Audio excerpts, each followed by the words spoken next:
Good morning. Good morning, everyone.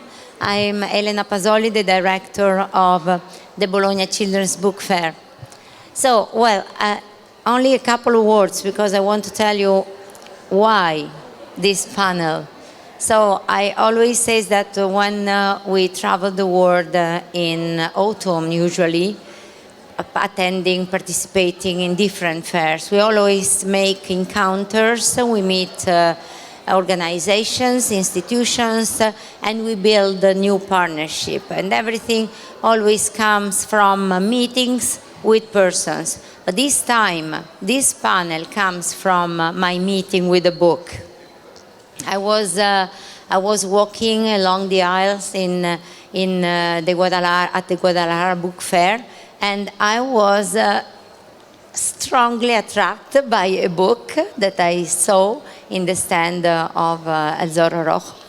And can you not show the book? I was attracted by this, and what's that?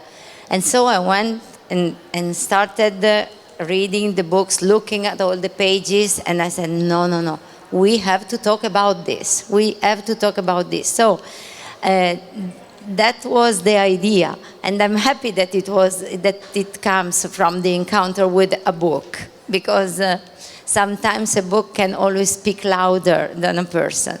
And so I asked the friends from the Canada Books, the friends from New Zealand Publishers Association to help me reach out to representative of the Inuit community and the Maori community. And so I welcomed them. And then I started to think among the person that I know who could be best in this panel. And so this is the result of all our traveling, studying, and talking, and so on. And then you can imagine my emotion yesterday when I heard the announcement of the ALMA winner.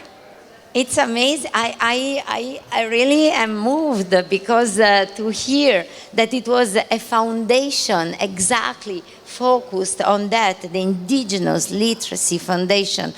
Thank you very much for accepting to join us out of the blue. I came to the cocktail at the stand and I said, okay, we have this panel, we can't miss you. So thank you very much for being here with us. And the moderation is by Dolores Prades. So she started as a consultant and she ended up to be one of my closest friends. She's from Brazil. And I have to say that it is very much, I owe her the attention that now I have to these kind of topics, from reading promotion in the borders. Our friendship grew up discussing and talking about this issue. And I have to thank you, Dolores, very much for this new and wider perspective that you gave me. So thank you very much. And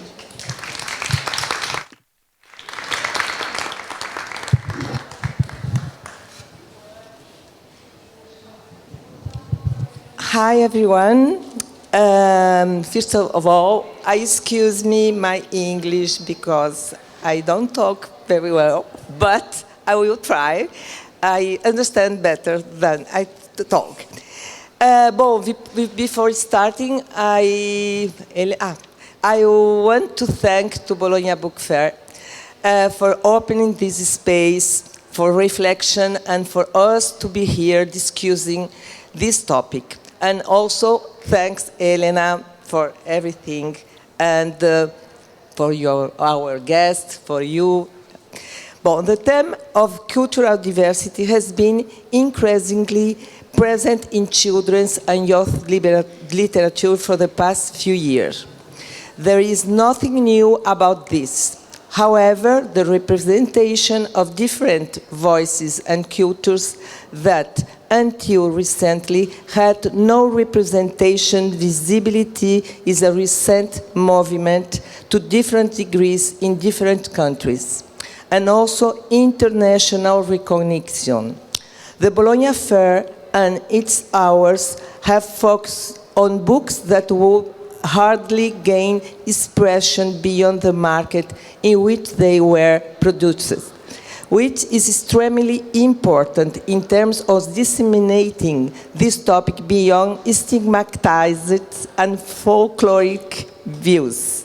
Many books about diversity have been published in recent years, some of them with high visibility in the market. To discuss this importance of having this diversity of voice represent, we invite authors and publishers from Uruguay, Guatemala, Brazil, Mexico, United States, Canada, New Zealand. To make better use of the time, because this is a Stoker line, it's not a panel, we organize ourselves into 2 rounds. I hope we managed to do. The first round, each one, after a brief presentation, we talk about the importance and the role of affirmation in this historical moment of diversity. In the second round, each one will talk about how they have done this in their work. I have also apologized in advance to all the guests, as we must be very strict with the times of each speech. But before starting, I would like to, I thought about the question that Elena talked about the Alma Prize, because I think it's very, very, the occasion is very, very important for us in this panel. That is it.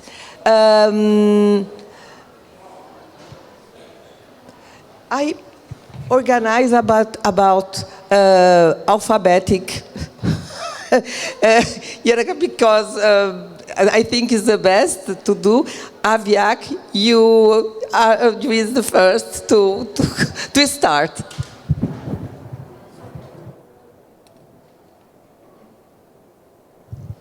Okay. Oh no.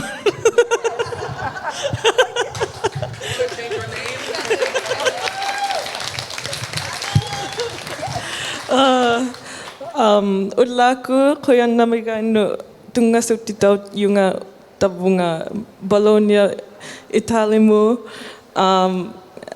koyan nami Bologna Children's Book Fair Aviak Johnston nguyunga igluling mutak sayaw yung ikarong mutaw laktunga ananagadli hot the mutaw laktu or mutak sayaw tu atataga kadlung nanguyo manchia mutaw. I just wanted to introduce myself in my indigenous language. Koyandami. I'm so thankful to be welcomed here in Bologna and at the Bologna Children's Book Fair. I grew up in Iglulik, Nunavut, a very small island in the middle of the ocean. And I now live in Iqaluit since I was 16, so I can't do math in my head, so however long that might be. My mother is from Quaqtuck in northern Quebec. That's where my Inuk ancestry is from, and my father is a white man from Montreal. I think our white side is from Ireland, but we're not very well versed in that part of our heritage. Yeah.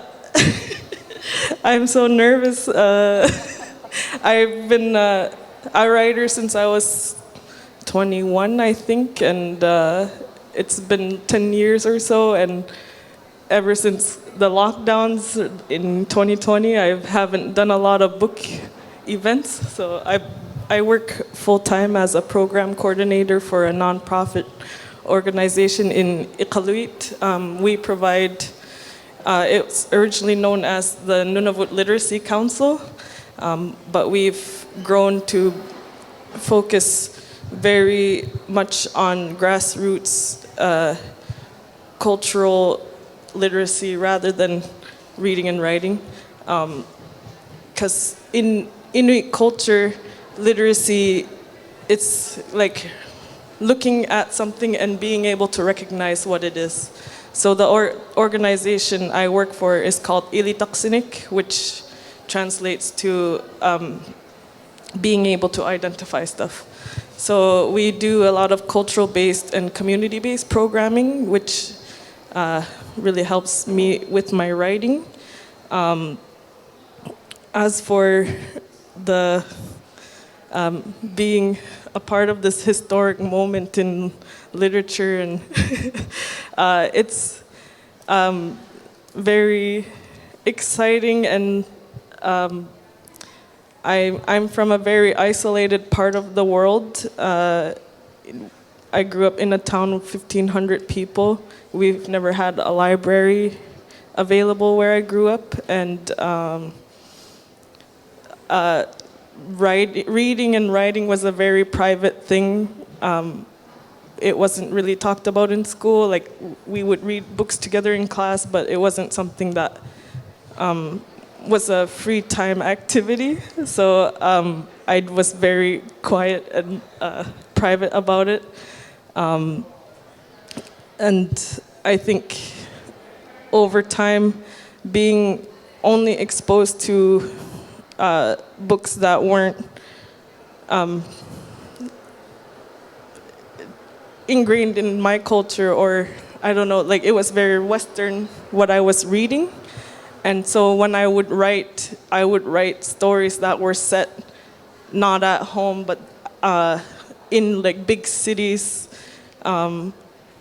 with characters that I have never met in my life, and but there would always be elements of what I would see at home. Like, where I live, there's ravens everywhere, and I didn't know that that's not common in the rest of the world. Or stray dogs, that's a big thing. And I would write these little stories and have my family read them, and my dad would be like, "Why do you set your stories in cities like Montreal and Ottawa and then you add like things about Nunavut into your stories?" And I was like, I didn't know that they don't have those in Ottawa. And it really changed my perspective and made me realize, like, well, I think not a lot of people know what it's like to live in Nunavut and to grow up in these small communities where 80% of the population is Indigenous Inuit, where most of the language spoken is Inuktitut, or English as a second language. So there's a bit of a different way of speaking English too. And I think it's an important perspective to show, and I think people really enjoy it. And something I really try to capture is the dialogue. We have a really funny way of talking, and I always get not funny, but a nuanced way of talking. And I always get a lot of feedback that dialogue is really interesting and important. And I don't know if I made any sense, and I don't know if I used up my time.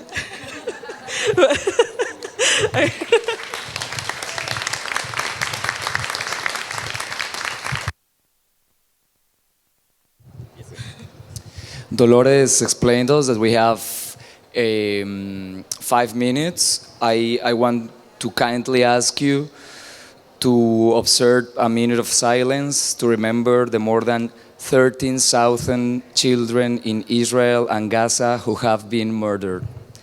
I will put the clock on. Thank you.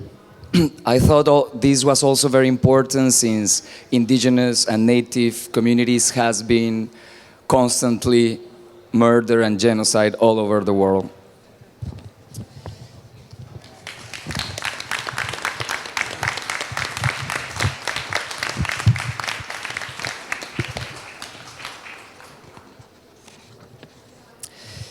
Dicen que de la selva nace todo lo que anda y lo que parpadea, lo que comes y lo que acecha, lo que cubre, lo que truena y lo que un día te devuelve las fauces de Chane, el dios de la tierra. Una vez de la selva nació también un llanto fuerte, como el aullido del mono, como el chasquido de 1000 chicharras, como el olor de un animal muerto. Era Homshuk, un niño que lloraba bajo el sol, en la tarde, la noche completa. Homshuk. Oye cómo suena. Homshuk is the child and god of the corn. He is not a myth. He's alive. And his mother tongue is not originally Spanish, a colonialist language, as well as English, but Nuntahiji. Nuntahiji is one of the 364 linguistic variants that exist in Mexico that are grouped into 68 languages or linguistic groups. In Mexico, a different language could be spoken every day. And yet, the Mexican state, like many other nations around the world, has been responsible of neutralizing that cultural and linguistic diversity, privileging the Spanish language to the point that today only 6% of the population speaks a native language.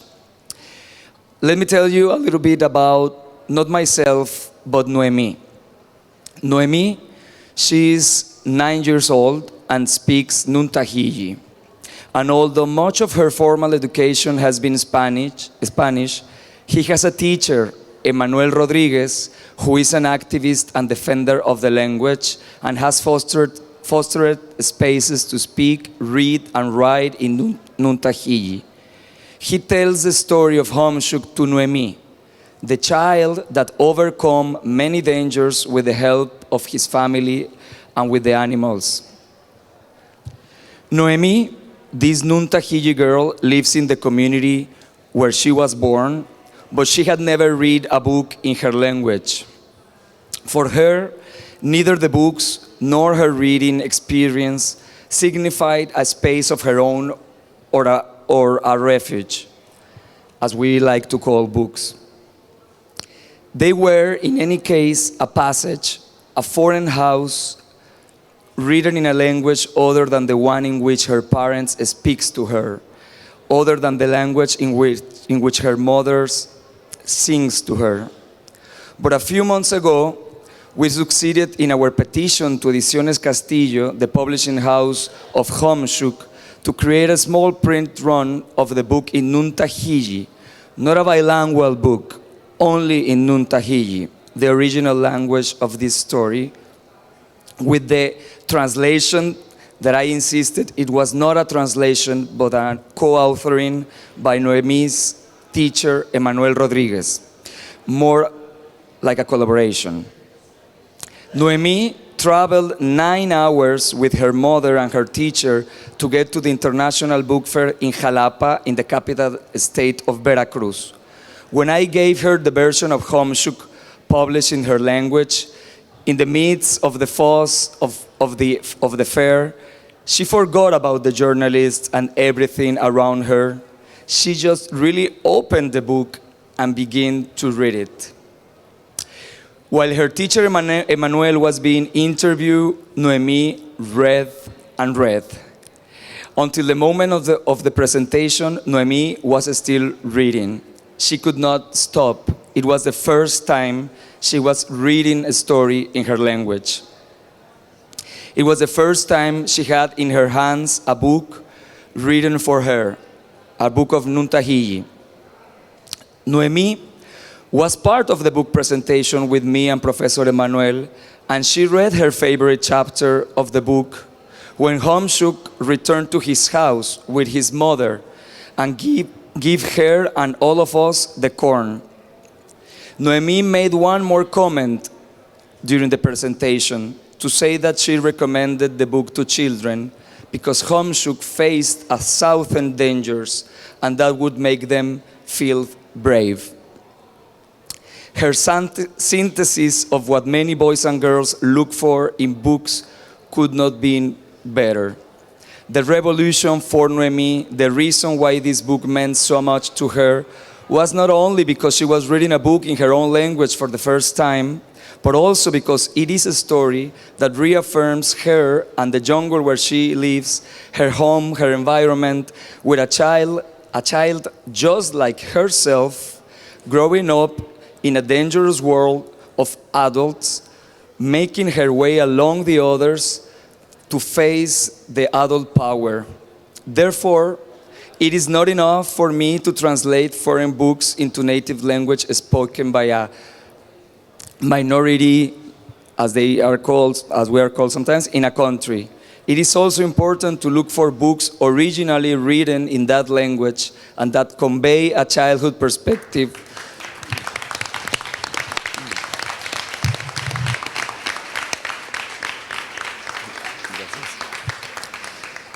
and that convey a childhood perspective and from within the world they live in.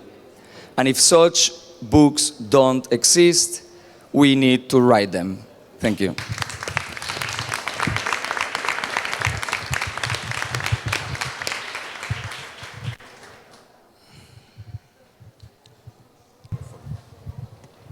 Hello. Elena, thank you so much for bringing us all together, and Dolores for putting together this panel, and thank you for coming. This is a very, very important issue, one that is very close to my heart. My name is David Unger. I was born in Guatemala, a country of 18 million people. Over 60% of the population is of Maya descent, 100% Mayan descent, and they speak a total of 23 languages, with Cachiquel, Quiché, Mam, Tzotzil being the dominant tongues. Though there's some considerable overlap and all languages incorporate Spanish words, linguists consider the languages to be quite distinct. I have had the privilege to translate from the Spanish, not from any of the Mayan tongues, the work of three very important indigenous authors. In 1999, I translated Jacaltec Maya Victor Montejo's young adult version of the Popol Vuh, the Mayan sacred book of creation, into English for Groundwood Books. Many of you don't know the name Patricia Aldana. Patricia Aldana is a Guatemalan Canadian who was a seminal person in bringing into English and even into Spanish many works of the indigenous peoples. Readers might be quick to dismiss Victor's version as reductive or simplistic because it's a children's book. But Victor himself taught anthropology at the University of California in Davis for over 30 years, so he's very, very familiar with the transcribed or original text of the Popol Vuh. His version, from my understanding and reading of other versions, is faithful to the original story of creation and of the development of the Maya from its earliest historical appearances. The fabulous illustrations were done by Nicaraguan Luis Garay, and Victor's Spanish version was based on one existing text written by a Quiché Maya in Latin characters and translated into Spanish by Father Francisco Jimenez in the 16th century. Victor's version in Spanish is clear, lucid, dispensing with some of Jimenez's repetitions. You have to remember the Popol Vuh was written, the Spaniards burned it, and it was carried over by the Maya as an oral text until it was finally transcribed. And the version that Jimenez has a lot of repetition, which points to the circularity of time. But I think what Victor does is he stresses a very strong narrative, which is an important part of the Popol Vuh. In 2000, I translated a trilogy of books by 1992 Guatemalan novelist Rigoberta Menchú. The Girl from Chimil is Rigoberta's autobiographical account of life in her native village. And The Secret Legacy is a little bit like Noemi, the story, in this case, of a Mayan girl named Ixem, who was chosen by her grandfather to bring to future Mayan generations the tales and beliefs of their ancestors. The third book that Rigoberta wrote is called The Honey Jar, El Jarro de Miel, and it collects diverse Mayan tales and stories. All three books are illustrated by Mexican artist Domi and translated and together give a full account of the lives of the First Nation people of Guatemala. I've also translated several poems of Guatemalan Quiché author Humberto Acabal for a book entitled The Messengers of Rain. Humberto died a couple of years ago, but he was truly one of Guatemalans' really great, important authors. Sadly, and this is also the case with Rigoberta and Victor, he wrote in Spanish because this was the forced language. And he wrote about the natural world, about fireflies and birds, and the always present rain in Guatemala. Here's my translation of his poem, Caminante, the Traveler. I walked all through the night, searching for my shadow. It had somehow merged with the darkness. Utu, said the coyote. I kept on walking. Tututuku, cried the owl, chewing on a piglet's ear, until the sun came up and my shadow was so long that it obscured my path. All the works I've mentioned are 100% indigenous and polylingual, yet most of the work has been written, as I've said earlier, in Spanish. In the last 20 years, there have been poetry books that have been published in bilingual format in Spanish and Cachiquel, Quiché, and Mam, including the works of Sam Colop, Giovanni Emanuel Cocolaca Tohum, and Rosa Chavez. As the Mayan languages develop as written tongues, we are sure to see an explosion of writing and hopefully the subsequent translation of these texts into Spanish, English, and other tongues.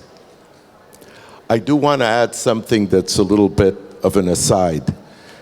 Last year I published my 5th novel entitled In My Eyes You're Beautiful, and it has a Mayan woman as a protagonist. As far as I know, it is the only contemporary Guatemalan novel in which a First Nation person is the protagonist. Obviously, I'm a male. Obviously, I'm non-Indigenous. And I do want to make clear that I did not appropriate anyone's story to write this novel. I simply wrote a novel in which an Indigenous woman, Olivia Padilla Shuk, creates her own fate through her own powers of transformation. But there are realities that we cannot gloss over.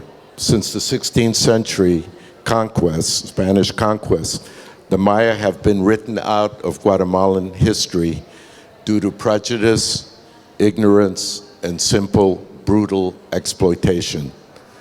This appalling reality needs to be addressed and rectified.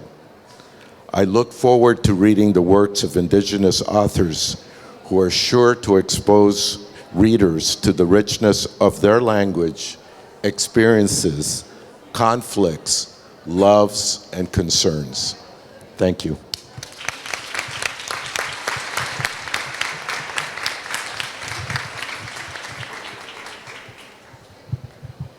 Ai, tika ana kia mihi ki te runga rawa. Nōna nei ngā mea katoa. Ka tira ki tātou tipuna kua wehe atu ki te pō, me ngā tamariki e tika ana kua mate, kei te tuku i ngā whakaaro ki a rātou mā. Tēnā koe nau i tūwhiri tēnei whare kia tātou, kia koe hoki, kia koutou i ringi tēnei ata amira i taku taha, tēnā anō koutou katoa. Ki te iwi o Itaria, kei te mihi atu a Māori kia koutou mā. Good morning, morena, buongiorno. Sorry, I just got emotional. One of the things that we do when we stand up is we must acknowledge the person above us and everything that they own. And then we also acknowledge our ancestors who have passed on and your ancestors that have passed on and the children that you spoke about earlier. Kia koe te mareikura, you who have opened this for us, it's appropriate for me to mihi to you. So I'm Māori and I'm from New Zealand and Aotearoa, New Zealand. And as many of you know, we were colonised. But in the early 1800s, the missionaries and the whalers came. When they came, they brought with them the Bible. And that became a great pastime for us to learn how to read. And it became a bit of a competitive game for us. So by 1840, when the Crown sent their representatives to sign a treaty with us, we were actually quite literate, as it happens. And so while there were two different versions, or there's multiple versions, but two that we mostly talk about, an English version and a Māori version, my ancestors largely signed the Māori version, which did not cede sovereignty to the Crown. There is a Pākehā version and some signed that, and that did. But New Zealand is working really hard to be a bicultural country where we actually acknowledge the principles within the Treaty of Waitangi. So that's a little bit of a history, but it gives you some context to the environment that we're working in Aotearoa. We have one language in Māori. While there's lots of dialectal variations, basically it's one language. But in the 1800s, we owned 100% of the land and we all spoke Māori. Come forward to the 80s, recently, we only own about 4% of the land and only about 4% of us speak our language. So my parents become big activists. Well, our people have always been activists. You see us doing the haka, you see us protesting in the streets all the time. We can't help ourselves. So our parents worked really hard to build schools that only provided education in Māori language. Where our publishing company has sort of come into that framework and contributed in terms of collective impact is we provide resources written by Māori people in Māori language for our children. So I'm fortunate enough to be one of the graduates of that education system. The mainstream education system for Māori people failed us. We were less likely to go on to tertiary education. We were less likely to be to have qualifications. We were less likely to have good outcomes in terms of our life expectancy, our health rates. Through this new education system that's really become important to us over the last 40 years, we are more likely to graduate, we are more likely to understand who we are and where we come from. We're bilingual, we speak both languages, we're more likely to have good outcomes, health outcomes, and our life expectancy is likely to be much higher. And there's lots of research to support this. Over the last 30 years that Hui has been publishing, we've published over 500 Māori authors, Indigenous authors. That means that, and we've been publishing over 30 years, which means we have something that's valuable. You know, our people want to read stories, they want to see themselves in the illustrations. Our kids want to have environments that reflect their lived experience. So it's important that we provide that service to them. And it's important too that we bring with us our Māori authors, that we bring with us our Māori illustrators as well. Kia ora. Can you hear me? Yeah, okay, great. So I am Jason Lowe, publisher, co-owner of Lee & Lowe Books. Lee and Low is the largest multicultural publisher in the United States, and we are based in New York City. The company was founded in 1991. Sorry, what? Oh, okay. And since that, I actually joined the company in '97, and so I think I was employee number 5, maybe. But what's interesting about that is that I really got to see a lot of the growth that Lee and Low had went through, and got to wear a lot of different hats. So that was a lot of fun. So what is our mission? Our mission is to publish books about everyone and for everyone. And what that means is it's not like a mission that's like carved in stone.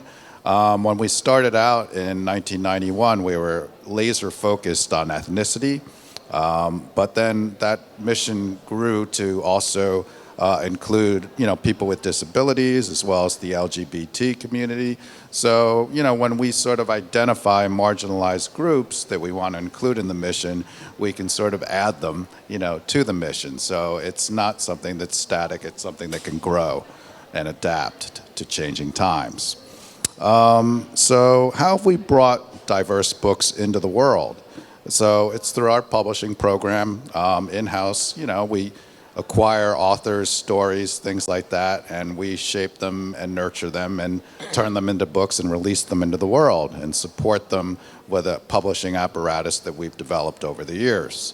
The other way that we have grown is that we have acquired companies that have either the owners have retired or they've ceased operation, and we've added those books to our collections, keeping those books available for readers to be able to read for years to come, so they don't fade away and don't exist anymore.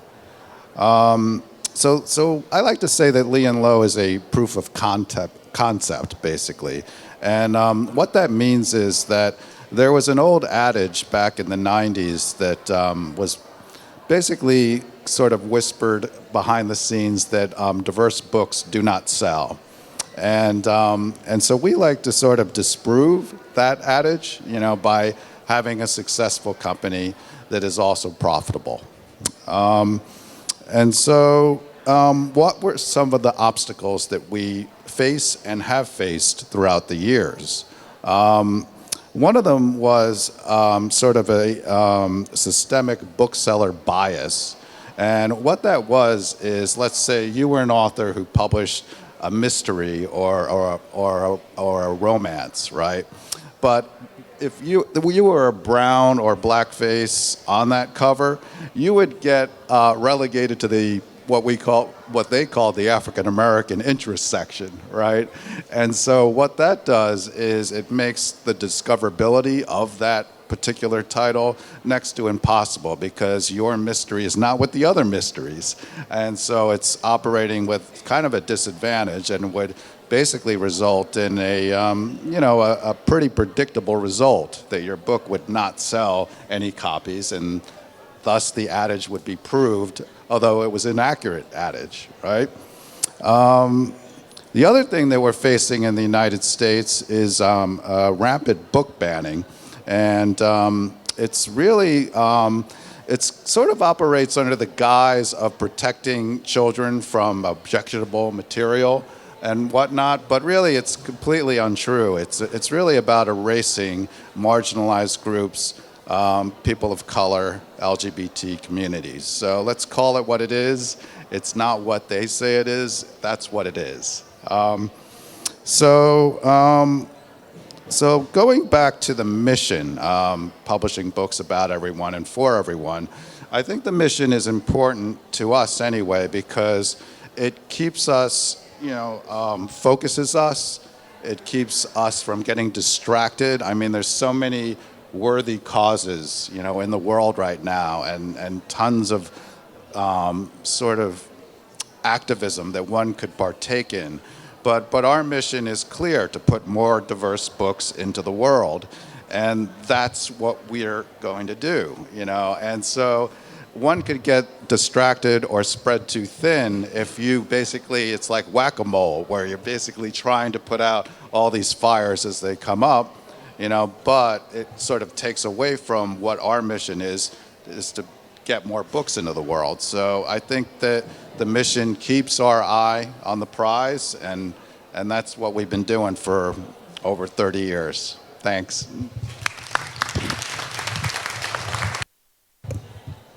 Hola. Hi everyone. So I wanted to thank Dolores and Bologna Fiere Elena for having me here. It's truly an honor. I'm really happy to listen and to learn from all this wonderful panel because I'm obviously not an indigenous people, but I feel responsible. And I think all of us, we must feel responsible in some way, and we have to contribute with the place we have and with the resources we have. So my name is Nat Cardozo. I'm an independent author and illustrator from Uruguay. I work with different publishers and agencies in a big range of illustrations and commissions, always working and experimenting with traditional techniques. I'm passionate about nature and cultures around the world, and this passion started when I was a child. At my house, at dinner time, surrounded by all kinds of books, we would talk about history, society, and cultures. And when we were concerned about certain important questions, my parents would encourage us to look for the answers on our own. I wanted to know, in particular, why there was so much inequality, and also, being the most intelligent creatures on Earth, why we seem to insist on destroying the only planet we have to live on. Until I found some books and information about indigenous cultures, and something changed. It seemed to me that I possibly found some answers. Suddenly, everything started making sense. I believe that from the moment human beings decided to be completely separated from nature, we became disconnected from ourselves. So, for me, the relationship I had experienced with books was both a window and a mirror. A window because through books, I have seen many different cultures, traditions, and perspectives, above all, different ways of approaching life.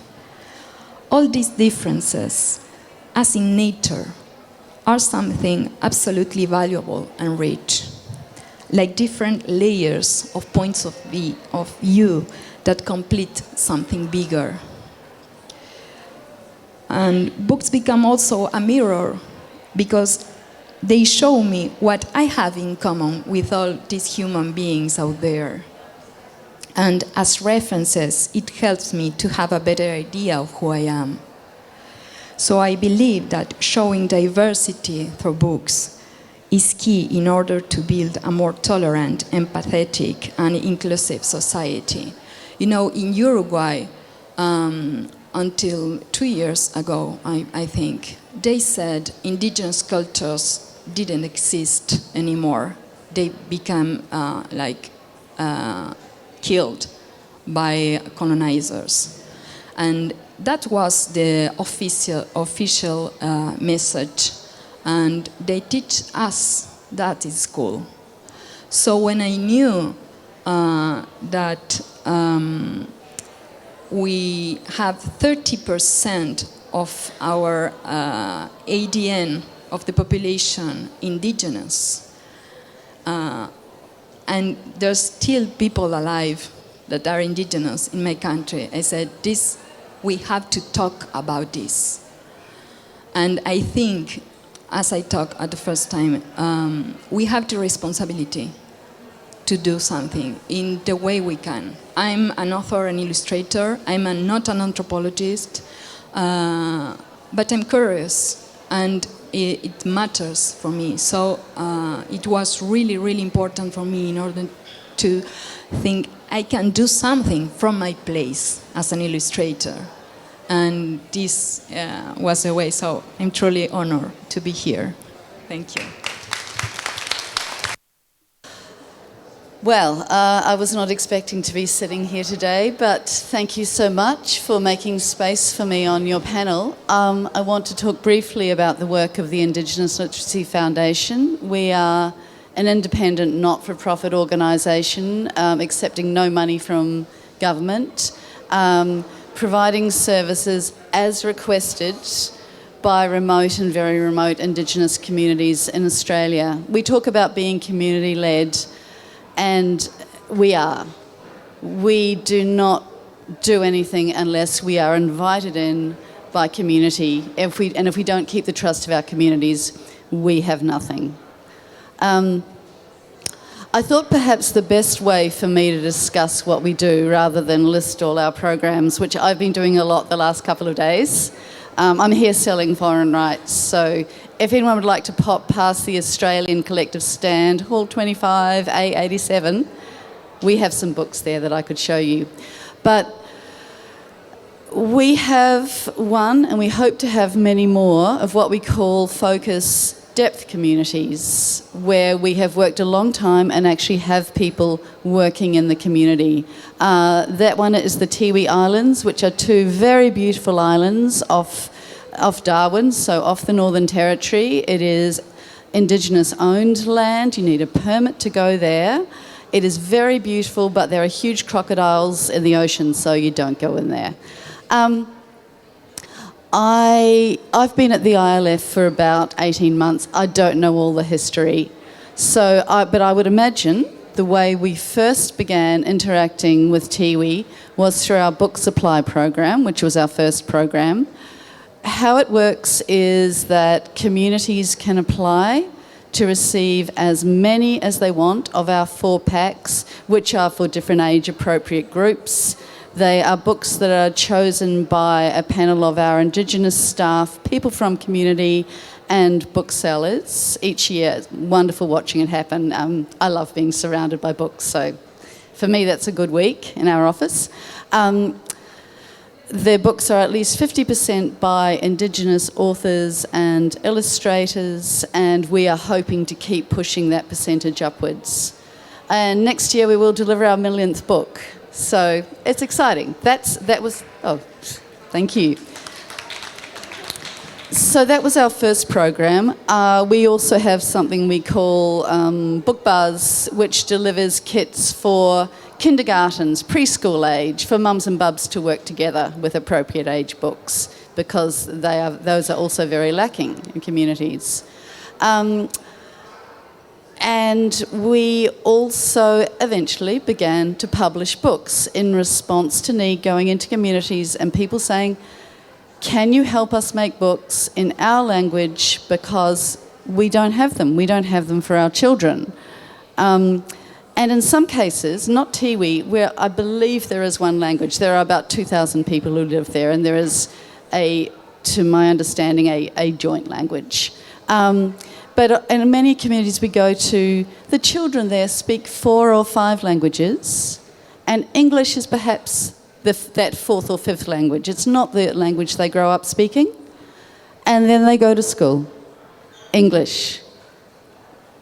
Is it any wonder that some of those outcomes are not so good? So we have, over the years, been making quite a lot of books in Tiwi. Some of them are only in the Tiwi language. Some are bilingual. Some might be in English with some Tiwi words. Some are commercial books. If they agree, yes, let's try and sell it. Some are books that are only for that community because it is a story that they want to hold close. They make that decision. And we work with them to provide the books. We take authors, illustrators, designers, increasingly Indigenous people. Initially it was a lot more of white Australians, but increasingly. Yes, anyway, that's what's happening. What really excites me about Tiwi is that, I should also say, Every year, a group of girls from Tiwi College will be brought down to Sydney to work on a book. They make a book in a week in a publishing house in Sydney, Penguin Random House, Hachette, etc. They have that extraordinary cultural experience and they come back with their book and they are authors, and then the publisher will publish the book, or if they do not, we will. One of those girls, Bella, who came up through some of our picture books we've made and then through Tiwi College, we now employ her. So she goes out and does some of our work in the community. We also have Tic Tac, who is our regional manager there, who is the world's most amazing person. And Bella is now wanting to learn publishing skills, which is just like total win for everyone. That is what we want to see happening. But what makes me really happy is we also do translations, and I am about to stop, of very popular picture books and as board books. The Very Hungry Caterpillar is one of those. We've done about 14 now. Pitjantjatjara, Nganatjara, Kaurna, there's so many languages. And initially, Tiwi wanted to be part of that. They're like, oh yeah, we'll do a translation. And then they sort of began, and eventually it was like, nah. We just want to write and publish our own books and in our own language and our stories. And that is our success. That makes me, I think I want to cry when I think about that, as much as I was crying yesterday when the Alma happened. So that is what we do. And I'm really hoping the Alma Award helps us develop more of those focus communities, because it's that depth work where you see things happening. And this is the T-shirt that we wear. When you see this colour, you know it is the ILF. And Tic Tac and Bella go out in this T-shirt and people start smiling. And that's just really good. That'll do for me. Wonderful. Can you guys hear me? I think so, yeah. So first of all, I want to say I am extremely honored to be on this panel. And I'm especially honored to be on a panel with two Indigenous representatives as well. So I'd like to ask for a big round of applause for all of us, but Aviak and Iboni as well, as being Indigenous representatives. I really wish we had 4 hours for our panel today, because there's so much we could talk about. Each one of you in your talk, you have touched on points that could become a whole panel itself, right?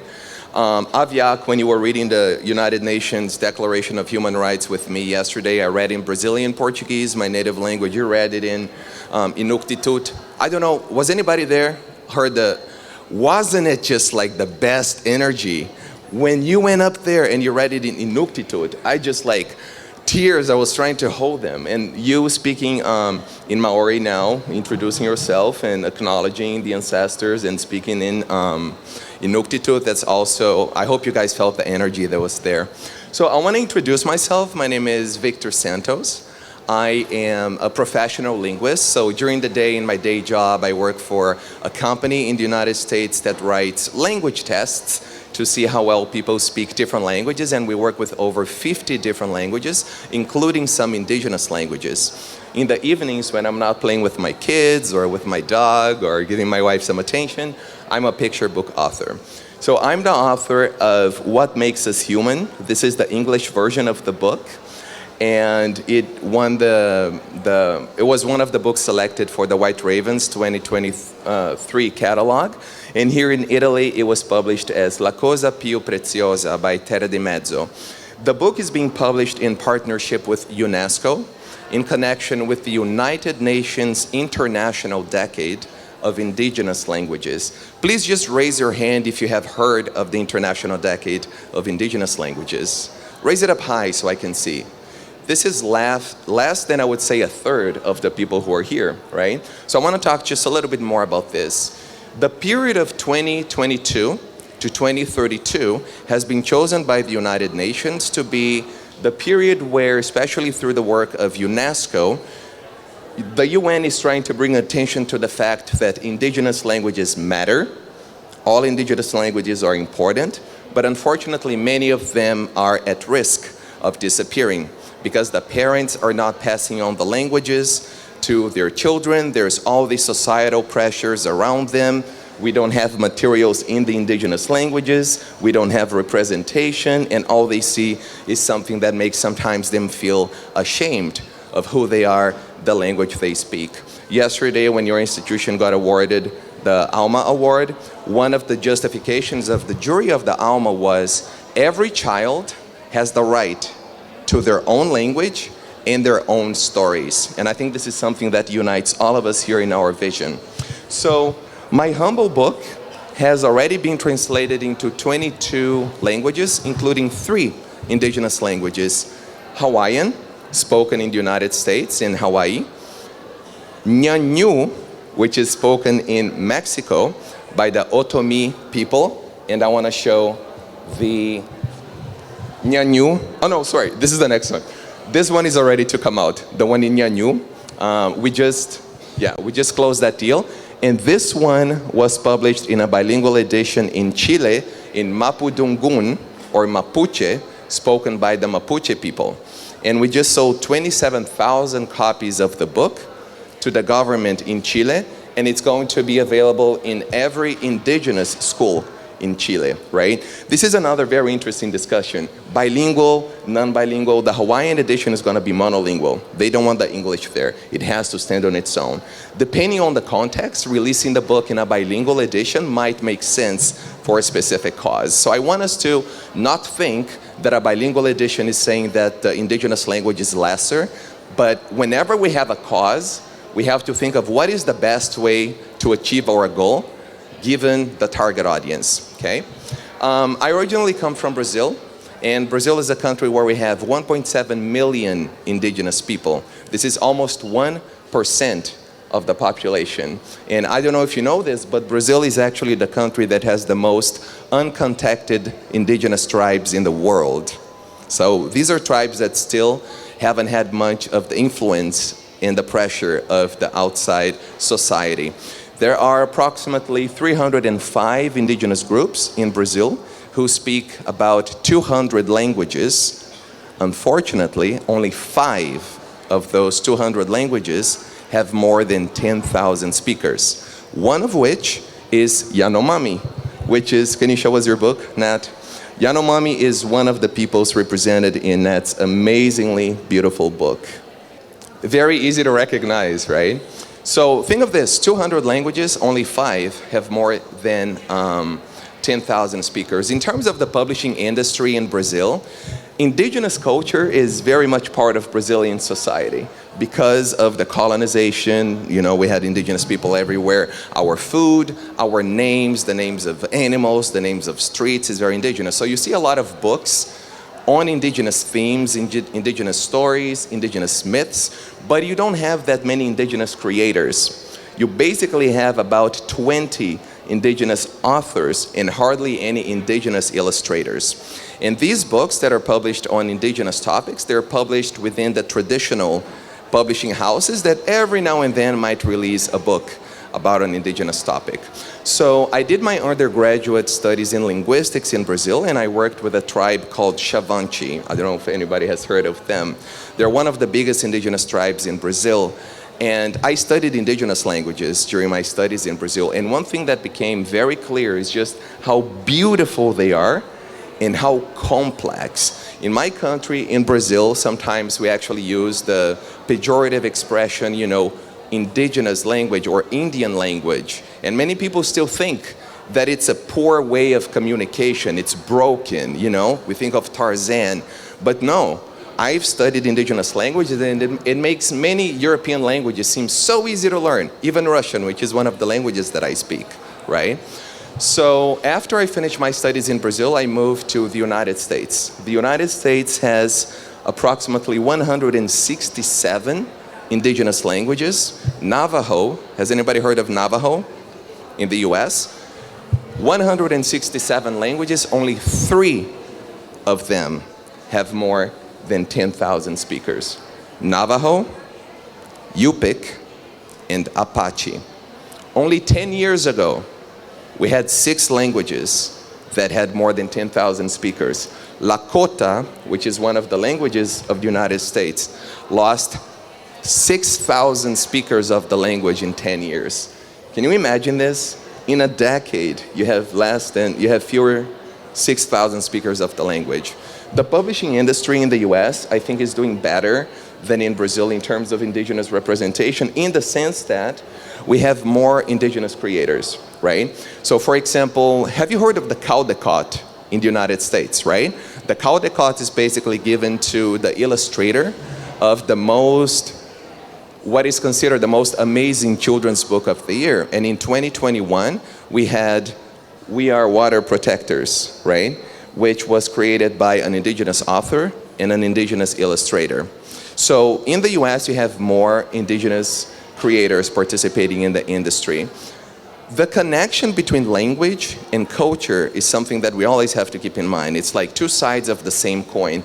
You can't have culture without language, and you can't have language without culture. There is a saying in Hawaiian, one of the languages that I'm working with for the book, that says, language can heal and language can destroy. In the context of Hawaiian culture, that means as long as Hawaiian language is alive, the Hawaiian culture will be alive. The moment the Hawaiian language dies, Hawaiian culture will die with it as well. The 2001 UNESCO Declaration on Cultural Diversity says that cultural diversity is as important to humanity as biodiversity is important to humanity.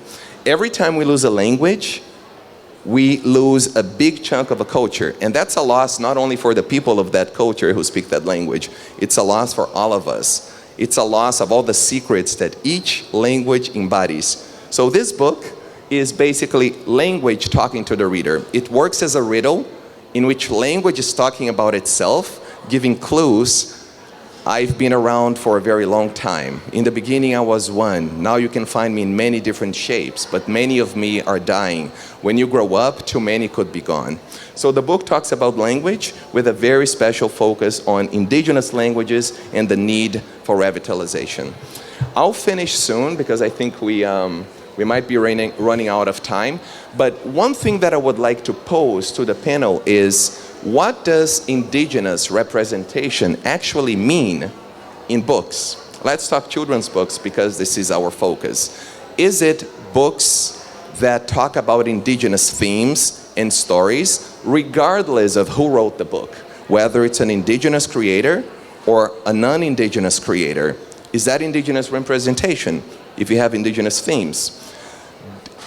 Is it books written or illustrated by indigenous creators, but they might be talking about completely non-indigenous topics? Is that indigenous representation?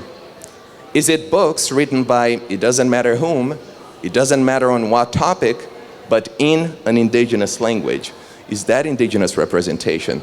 Adolfo, you mentioned that it's not enough to have all of these books translated into indigenous languages. They have to be there from the get-go.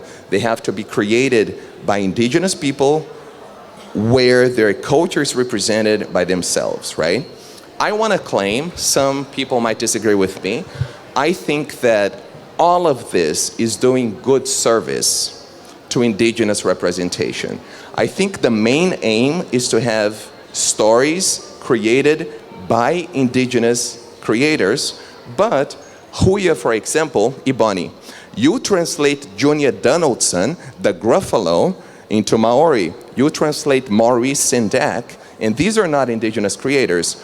But I would take this over not having that Maori kid have access to the Maori language, for example, right? So maybe that's a question that we can discuss. But I think that we have two indigenous representatives on the panel, but I think that what is clear is that all of us here are passionate about the cause of indigenous representation, and we think things need to change. We need to keep them not at the margins of the publishing industry, but we need to give them a voice. So that's it from me. Thank you very much. I think it's good to have diverse perspectives on things. But as an Indigenous person, I would say no. Nothing about us without us. You have to have us part of that process. We have to be there. And really the very fact that Huia exists is a form of protest, is a form of protest to everyone who thinks that you can continue to publish about us without talking to us, liaising with us and giving us our voice. So that's a really important part of our of Māori culture, I guess. Full stop. Full stop. So, but you're entitled to your opinion, like me. Someone would like to comment something about? No? No, I know, but maybe I will try to share with you a very important event in Brazil recently. If Ayrton Krenak is a very, very important philosopher, leader, indigenous leader that we. ¿Lo quieres explicar? Yeah. So basically in Brazil, I was telling you, we don't have that many indigenous creators in the industry, in the book industry. We have two main ones, Daniel Munduruku and Ayrton Krenak is another very important philosopher, children's book writer. He writes books, and he just got accepted for what is basically the main body that regulates and thinks about literature in the country. We call it the Brazilian Academy of Letters. And I think this is the first time we have an indigenous person who got accepted. It's the first time, and when he make his speech in language in indigenous, and is very, very, very important to this representation. And that is 2 weeks ago it's happened. The second part, I think we need to reduce a little our speech because we don't have time. But who will start? No. Speak. No, Aviak. Hello. Yeah, I wanted to quickly comment, and I had written a bit about what does Indigenous representation mean. So thank you for bringing up that question. As a young author, I often feel a lot of pressure, and I think as an Indigenous representative, I often feel a weight and a responsibility. And it's important to write our perspectives. As I think Indigenous representation is books or stories written by Indigenous people for Indigenous people. It's stories. I'm not writing Inuk characters and Inuk settings for the sake of writing it. I'm writing stories that happen to be. Wait, I wrote it better than I can say it. Writing stories where the characters happen to be Inuk. It's not. I'm not like, or just. For example, my children's book, What's My Superpower? This is it's about a girl who, she can see the talents of all her friends around her, and she knows what their superpower is. Her friend, one is super fast, and another one is, I can't remember now. But she can't figure out what her power is. And that's like, it's not a typical Inuk story based in millennia of our culture. It's just a children's story that every kid can relate to. And the characters just happen to be Inuk. Another funny story about this, my publisher, or Inhabit Media, one of the co-creators and co-owners, Neil, Christopher, I almost forgot his last name. His mother bought this book at a local bookstore in Toronto, and she read it and she loved it, and then she saw Neil a couple days later and was like, oh my God, I found this amazing book, and it's about Inuit, but it's not about Inuit, it's just about kids being kids.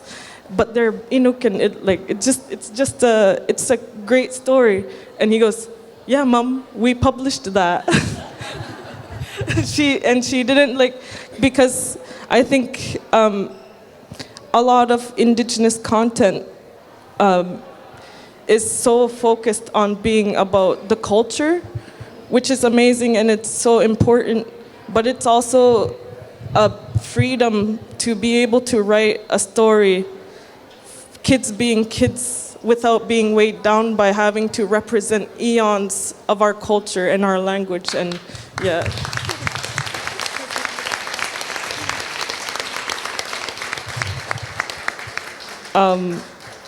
And just some more comments on what I've seen since I've written my first book, Those Who Run in the Sky, which is very much a coming-of-age story based in our culture, it's set like pre-contact, before colonization, and it's about like our Inuit society without any outside influence. And it's about a young man who gets lost in the spirit world and he has to find his way home. It's very common plot line. But since then, just because it's an Inuk story, I've had so many young Inuit come to me and say it was their first time feeling seen, because we're a very observant culture and we're very quiet people, because we observe and we take in information before we come up with our own interpretation or our own answers. And the main character in my story is very quiet, and he's very thoughtful. And a lot of Inuit are like that. You'll meet young Inuit who will take a very long time to introduce themselves to you or to express themselves, because we take in the information. That's how we're taught by our elders. So we take in all the information first before we come up with what we want to say. Yeah, so it's been like, even being told like, I've never seen a quiet character before. And that meant a lot to me. And another funny story, someone once told me like, I love how your books are so unapologetically Inuk. And I'm like, well, I guess I'm unapologetically Inuk. I don't know, like I just writing from what I know. So yeah, and another one is I was at this is my award winner. Like I went on book tours with this because I was winning a bunch of stuff. And I went to a school in Edmonton, Alberta, and they were asked like, what's your favorite nonfiction book? And only one kid had the guts to stand up and speak in front of the group. And he said, my favorite nonfiction book is Those Who Run in the Sky. And I'm like, it's fiction though. And he's like, but it might not be. It might have happened. So it's very rewarding to be able to be someone who's contributing in this way to my culture and my revitalization of my culture, because I know that I don't really know any other way other than telling these stories. And Inhabit Media is amazing. They translate all my books. I know I have a friend who read the Inuktitut version. He couldn't speak Inuktitut, and he started learning it by reading my book. And he's almost fluent now after reading it. So it's been very rewarding, and I see a lot of positive change, and I'm so happy to be a part of it.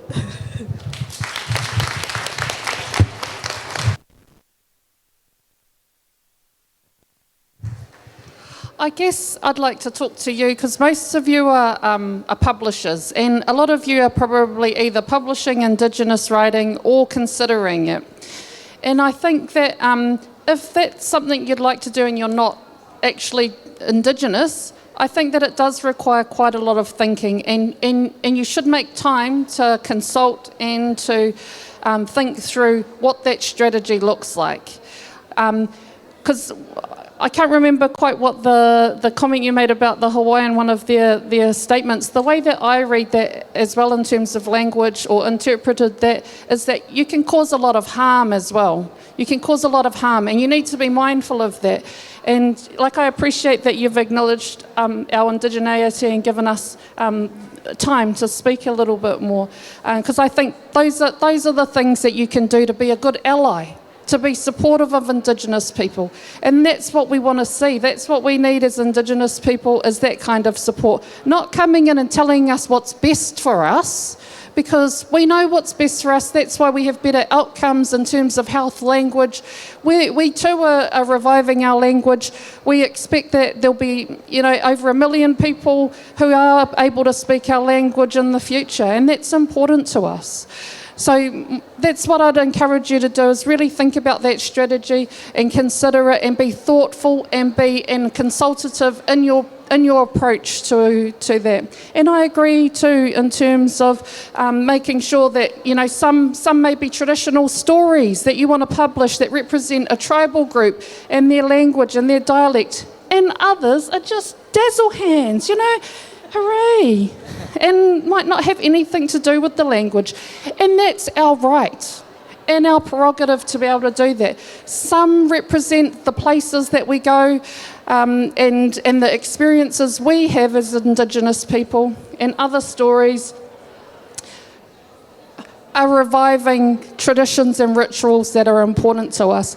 And I'll just say just a little bit in terms of collective impact. We had an author, Dr. Rangi Mātāmua, who published a book about Matariki, the stars. Māori are well known for navigating the oceans and trading throughout the Pacific, navigating through by the stars.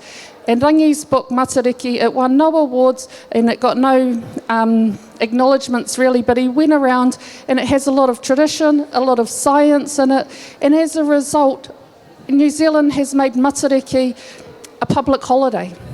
That's what collective impact looks like. All of New Zealand now celebrate the Māori New Year in June and July, thanks to Rangi. And our collective impact was supporting Rangi to make sure that book is published, making sure that when he goes around the world talking about Indigenous knowledge, that we validate it and support him to do that.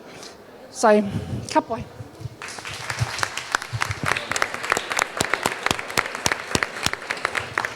I thought I would speak quickly. I didn't know I'd be on this panel, and I'm meeting with someone at 11:30, and I don't want to be so rude as to be late.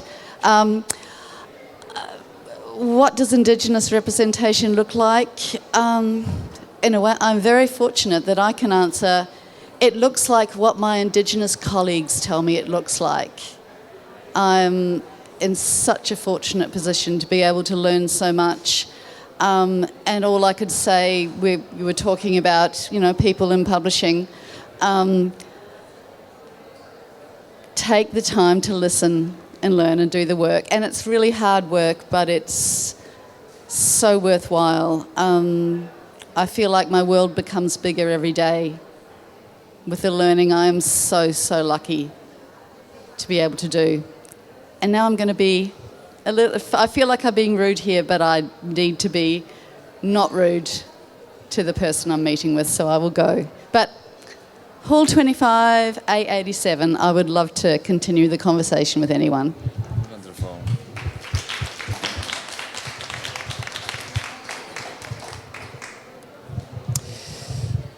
I would like you to meet Noemi. We have some presentations. I would just love for you to meet Noemi. Maybe we can take this place and remember this again. And yes, next one, please. Oh, thank you. Shortly after the book fair ended, Well, that was the poem. I will just go quickly. That's Noemi. She was reading some of the first drafts of the translation. Professor Emmanuel was preparing for the book. That's Professor Emmanuel.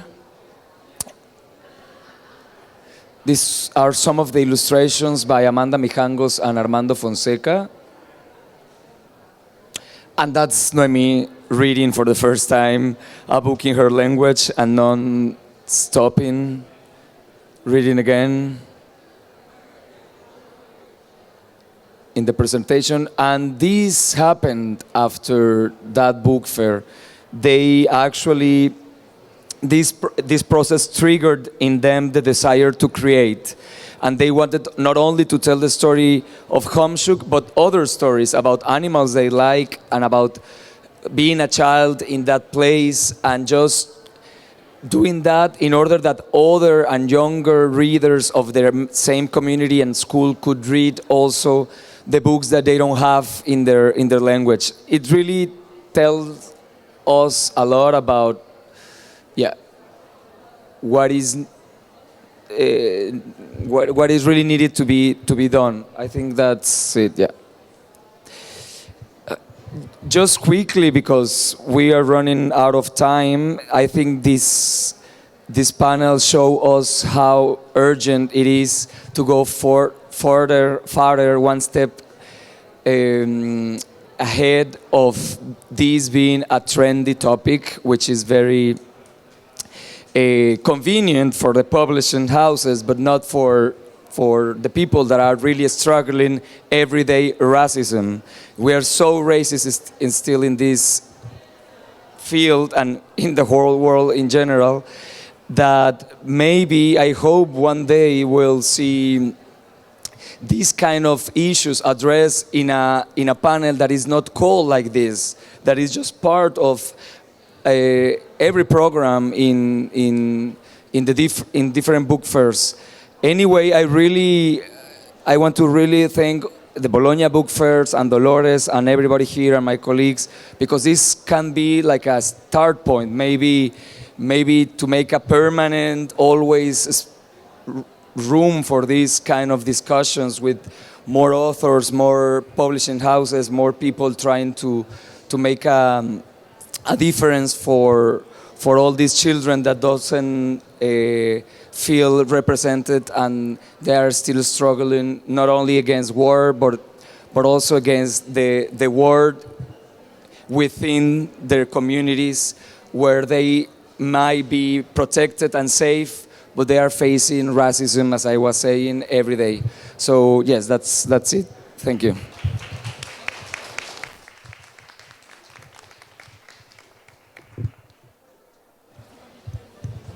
So I wanted to talk about, I don't know if you have the images, yes. Origen here is my last published book with Libros del Zorro Rojo and the literary editorship by María José Ferrada. This book crystallized the journey I've been going through all these years, looking for answers. So it's a very personal project for me. So if you read the presentation and the back of the book, maybe you will understand the main concept I will talk in this book.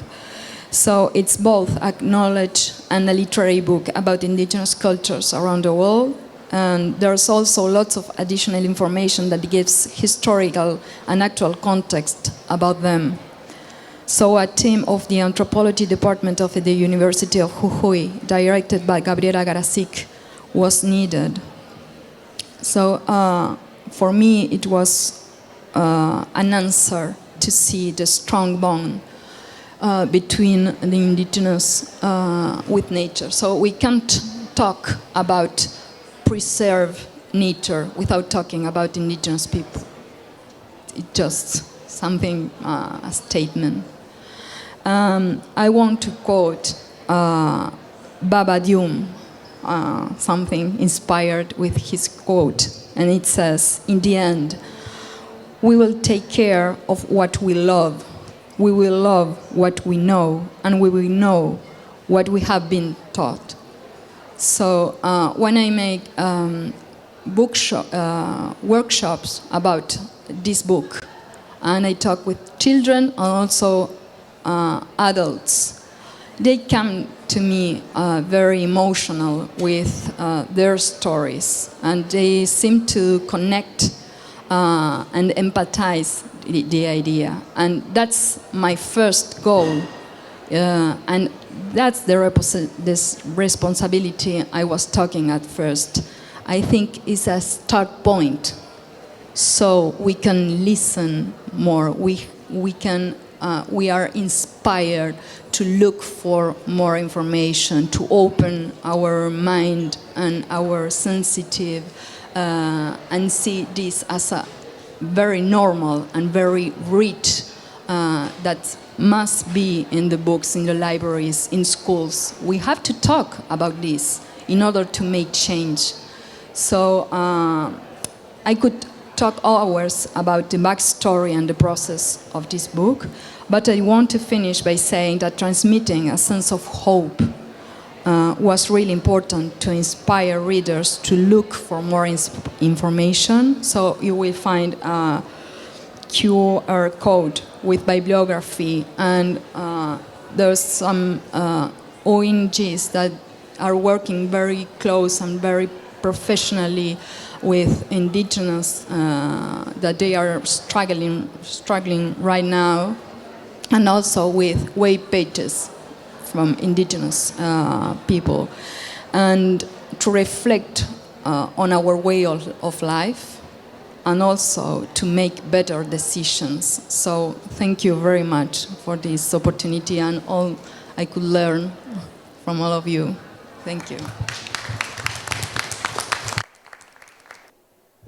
Okay, so just, my time in publishing, in American publishing, has been just as much about participating, but also as an observer of sort of the status quo.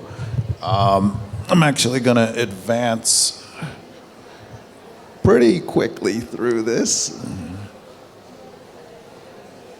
I haven't highlighted any of our books. We are more of a generalist in terms of being a multicultural publisher, and Indigenous titles are part of that, part of the collection. I do have a lot of them up here. Sorry. And we very much emphasize that the people writing these books and illustrating these books are of that cultural background. It really results in a much better book, in terms of having people who are familiar with their own, lives and histories and things like that. We also sponsor a writing contest to get more people of color or writers of color who are unpublished into publishing, because what we were seeing was that there would be a very small amount of people or authors of color who would get published over and over again because they were doing well and they were successful, but that wasn't growing the overall pie of the people, authors who are publishing. So a contest like this sort of gets new blood into the industry, which is sorely needed. So one thing about the curiosity of sort of observing what was going on in publishing is also looking outside of publishing. And so we would actually look at different industries, other than book publishing. And what you see on the right is basically based on all the Oscar winners of, it was like 87 years worth of Oscars. And if you look at some of these statistics, it kind of just blows your mind in terms of the lack of diversity in film.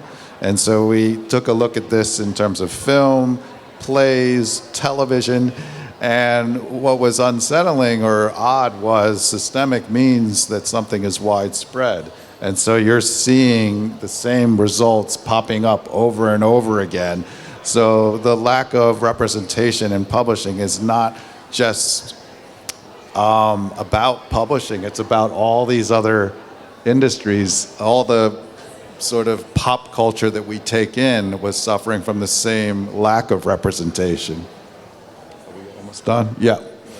Okay. So we're out of time. David's going to say something real quick. Then I'll say Yeah. something real quick.